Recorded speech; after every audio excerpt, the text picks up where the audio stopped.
అయిపోయింది. ఇప్పుడు ప్రోడక్ట్ ఇలా ఉంది. దీని మీద డైరెక్ట్ మనం లూజ్ పౌడర్ ఇంత మన ప్రోడక్ట్ కన్సీలర్ కానీ ఫౌండేషన్ కానీ ఇన్ని లేయర్స్ తీసుకున్నప్పుడు నార్మల్ కాంపాక్ట్ పెడితే లాక్ అవ్వదు. నార్మల్ కాంపాక్ట్ వచ్చేసి మీకు 3 నుంచి 4 అవర్స్ మాత్రమే స్టే ఇస్తుంది. 2 to 4 అవర్స్ మాత్రమే స్టే ఇస్తుంది. ఒక 8 అవర్స్ ఒక ఫంక్షన్ జరుగుతుంది. మార్నింగ్ ఫంక్షన్ స్టార్ట్ అవుతుంది, 10 గంటలకు పెళ్ళి అంటే ఎప్పటి వరకు ఉంటుంది ఆ పెళ్ళి? ఈవినింగ్ 4 అవుతుంది వాళ్ళ ఫొటోస్ దిగి అన్ని దిగే వరకు. మీరు ఆ టైం వరకు జస్ట్ కాంపాక్ట్ మాత్రమే అప్లై చేస్తే ఏమవుతుందంటే లాంగ్ స్టే ఉండదు, పోతుంది. So product step by step ఇన్ని యూజ్ చేసినప్పుడు మీరు మస్ట్ అండ్ షుడ్గా మీరు యూజ్ చేయాల్సింది ఏంటంటే లూజ్ పౌడర్ యూజ్ చేయాలి. లూజ్ పౌడర్ రీకోడ్ దాంట్లో దాంట్లో ప్రోడక్ట్స్ అన్ని అందులో ఉన్నట్టున్నాయి. లూజ్ పౌడర్ మాత్రమే అప్లై చేయాలి. ఇందులో ఉందేమో చూడు ఒకసారి, బనానా ఫరెవర్ కూడా ఉందా వారు. లూజ్ పౌడర్ అప్లై చేస్తున్నప్పుడు ప్రోడక్ట్ అనేది ఇప్పుడు గట్టిగా ఉంటుంది, ఒక వాటర్ ఉంటుంది. వాటర్ మీద మనం పిండి కానీ పౌడర్ కానీ చల్లినప్పుడు ఏమవుతుంది? అక్కడికి అతుక్కపోయి కేకి కనిపిస్తుందా? నార్మల్ ఫ్లోర్ మీద ఏదైతే గట్టిగా ఉంటుంది, డ్రై ఉంటుంది, డ్రై ఉన్న దాని మీద వేస్తే మనకు పొడి పడుతుంది. వాటర్ ఉన్న దాని మీద వేస్తే అక్కడికి అతుక్కుపోతుంది. సో స్కిన్ మీద కూడా అంతే. ప్రోడక్ట్ మనకి ఏదైతే ఉందో డ్రై అయ్యకుండా ఫ్యాన్ ఆన్ చేయరా, నేను ఇక్కడ పెట్టాను ఫ్యాన్.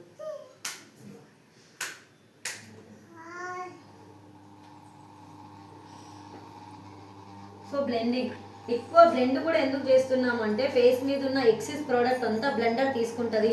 బ్లెండర్ అనేది స్పాంజ్.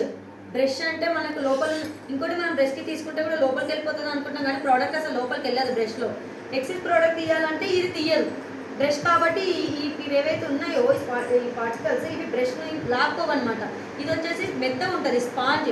స్పాంజ్ ఇస్తుంది ఎక్కువ ఉన్నది. ఇప్పుడు అంతే సేమ్ ఇందాక నేను చెప్పినప్పుడు వాటర్ ఉన్నప్పుడు ఈ స్పాంజ్ని పెట్టి ఇట్లా అంటే ఏమవుతుంది? వాటర్ అంతా దీని లోపలికి వస్తాయి. బ్రష్ పెడితే అంటే వస్తున్నాయా? వాటర్ రావట్లేదు. అంటే స్పాంజ్కి ఎక్కువ అంటే లూజ్ కంటెంట్లో ఉన్న ప్రోడక్ట్ని లాక్కునే శక్తి ఉంటుంది. ఇప్పుడు ఈ ప్రోడక్ట్ ఉంది, ఎక్స్ట్రా ఏది ఉందో ఆ ఎక్స్ట్రా ఉన్నదంతా నాకు తీసేసుకోవడానికి ఈజీగా యూజ్ అవుతుంది దీంతో. ఇంకా రిమైనింగ్ ఇక్కడ తనకి డార్క్ స్పాట్స్ కనిపిస్తున్నాయా? పింపుల్స్లో పైకి కనిపిస్తున్నాయా? పింపుల్స్ అంటే పైకి కనిపిస్తున్నాయి. ఫేస్ స్ట్రక్చర్ అనేది మారదు. మనం కవర్ చేసేది ఏంటంటే మేకప్లో యాక్నీలు, స్పాట్స్ ఇవి మాత్రమే కవర్ చేస్తాము. అంతేగాని మచ్చలు, ఇప్పుడు ఒకవేళ పెద్ద మచ్చ ఉందనుకో నార్మల్ దానికన్నా మేకప్ వేస్తే ఇంకా ఎక్కువ కనబడుతుంది. స్ట్రక్చర్ని ఎప్పుడు కూడా మనం చేంజ్ చేయలేము, మార్చలేము. రైట్, కొంతవరకు ఒక షేపింగ్ ఇవ్వగలుగుతాము, లేదు అనుకుంటే దాన్ని క్లోజ్ చేయగలుగుతాం డార్క్ స్పాట్స్ ఉంటే. కానీ ఏదైతే కనిపిస్తుందో ఈ చిన్న చిన్న పోర్స్ ఇవేవి కూడా మనం క్లోజ్ చేయలేము. ఇన్స్టాలో చూపించే ప్రతిదీ కూడా మనకు ఇక్కడ నుంచి ఇట్లా అనేసి ఏదైతే ఎడిటింగ్ వస్తుందో అదే డైరెక్ట్గా మేకప్ డైరెక్టే ఉంటుంది. నేను చాలాసార్లు స్టోరీస్ పెడుతున్నాను. ఎడిటింగ్ మేకప్కి న్యాచురల్ ఎంత పెద్ద తోప మేకప్ ఆర్టిస్ట్ ఇవ్వనియండి, ఇప్పుడు ఐ మూవీ ఒజాసా రజని ఆమె అంటే ఎవరు ఫేస్ ఆమె పోయట్లేదు కదా, కట్ చేయట్లేదు కదా, ఎలా చేస్తాము? ఉన్న దాని మీదే వేస్తున్నారు వాళ్ళు. సో ఇక్కడ వరకు నేను చేసిన. ఇప్పుడు నా హ్యాండ్ ఉంది, నేను హ్యాండ్ పెడతా. ప్యాచెస్ పడుతున్నాయా? ప్యాచెస్ ఒక నిమిషం. డ్రై అయ్యింది కాబట్టి అంత పడట్లేదు. నార్మల్గా అయితే ప్యాచెస్ చాలా పడతాయి. ఇట్లా పెట్టగానే ప్యాచ్ పడుతుంది. సో మనకు డ్రై అవుతుందని అర్థం. సో ఇంకొంచెం సేపు నాకు డ్రై అవ్వాలి. నేను అంతవరకు నేను దీన్ని టచ్ చేయను.